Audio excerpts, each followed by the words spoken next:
श्री राम जय राम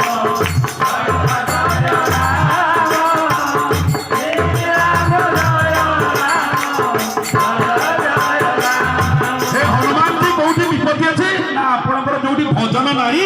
से ही विपत्ति अच्छे हनुमंता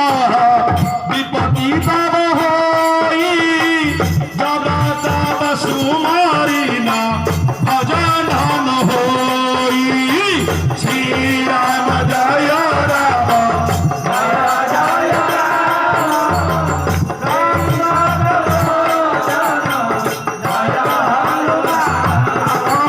यज्ञ होती आप 3 दिन धरी 5 दिन धरी समस्त उत्साह वेशन कर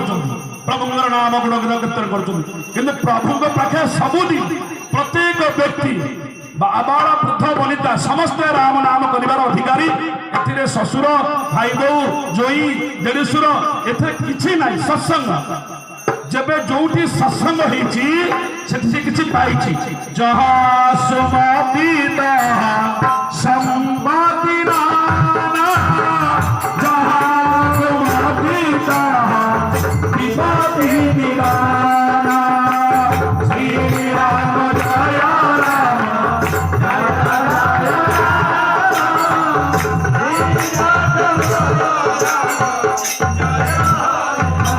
हनुमान चालीसा लिखाई ना से रोग हरे सब पीड़ा